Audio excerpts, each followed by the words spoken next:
Rwanda, the idyllic land of 1,000 hills, has had a terrible past. The 1994 genocide against the Tutsi is believed to have killed up to 1 million people in just 100 days. The killings took place in each and every village in the country, leaving a broken and suspicious society dealing with its after effects. We are now in Mukindo village, 160 kilometers south of the capital Kigali, visiting Beatrice Gashirabache. She is a widow who lost her husband and 5 children in the genocide. And whenever she leaves her front door, she sees the men who killed her loved ones. Banyiciye abantu bamaze kunyicira abantu nyine sije byabayeho je nyine n'iby'igihugu cyose twaremeye turihangana mbega bakuru nk'aba ngaba bakadukomeza bakaduhamagara bakatugira inama tugumya umutima je ikintu cyambabaje nuko ntakigeraho negamye noneho bakavuga ngo akayunguruza yanyujejemo abandi ngo nabe bakamunyuzemo yumva bari abaturanye nyine banyidogaga hejuru abanyiciye nabo twakwiyunga gute se kandi bampingira isambu kandi nta mbabazi bigeze bansaba ahubwo bambwira ngo reka nahasiga nako bari badusigiye gato bakagure ngo ubundi ngo ntahe ngo ngi cyangwa nge mu ruzi. Beatrice's concerns are not unfounded. The government of Rwanda has taken her concerns seriously because in the past, genocide survivors have been targeted for harassment and even murder by convicted genocide perpetrators after they are released from prison.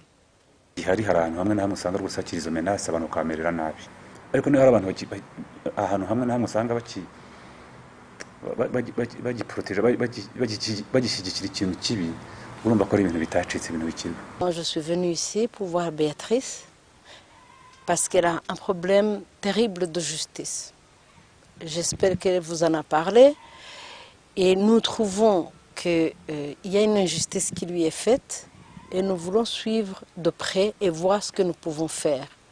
The government, the religious fraternity, civil society groups, and international human rights groups have attempted to mend the torn fabric of Rwandan society. These attempts have borne fruit.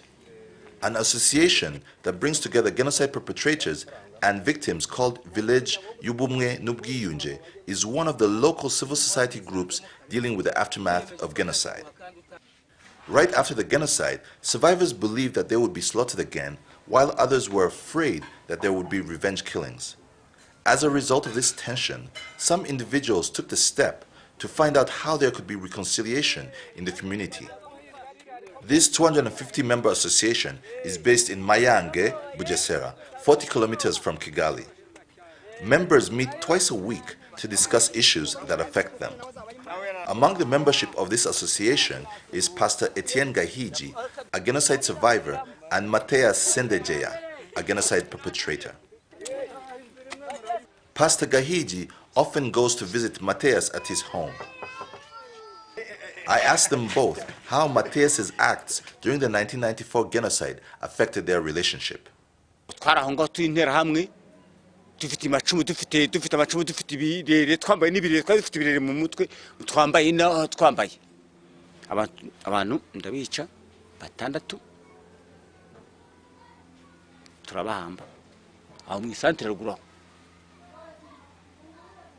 ndagajyazamo ntumubone gutya ntabwo nambara uyimbuwe nta mwe twagiraga nta kintu cy'umuntu twagiraga twari inyamaswa mbi inyamaswa mbi zo kwica gusa ko nicyo bari batwigishije umuhutu ya kwica no twya kumwica yakwanga ko tumwica akaduhinga tuyibaga tukayirika ariko mbere nakubwiye ngo sinashaka no kumwumva sinashaka no kuva n'uwavuga n'izina rye.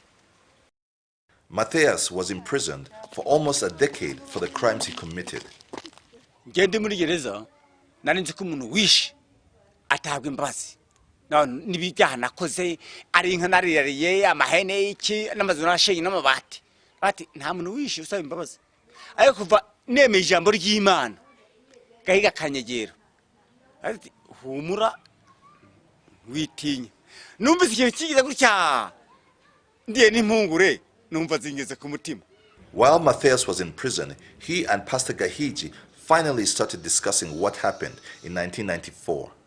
kuko hari n'ikibazo najyaga mubaza tutuma tuyoganira namubaza nigeze kumubaza ikibazo nabaza ariko ndarahura kubabariye n'ibyo ariko namubajije ikibazo gikomeye ndavuga ariko iki gituma we wari ufite abana ukasiga abana bawe mu rugo ukagiye ukica abacu kubabarira ntago bikiza wabariwe gusa ahubwo n'uwabariye biramukiza nakubwiye yuko mu myaka namaze ntarashobora kubabarira ikintu cyankomereye kikurusha ibindi nta gikorwa na kimwe cyerekeye iterambere nigeze ngira kubera trauma kuko naravuga ngo n'ubundi ibyo nzakora byose bazabisenya ariko maze kubabarira nibwo natangiye icyerekezo cy'ubuzima kandi nibwo natangiye kumva umutima wanjye nshobora kuryama nkasinzira noneho neza. Now, over a decade and a half since the genocide occurred, Rwandans are slowly picking up the pieces of their lives.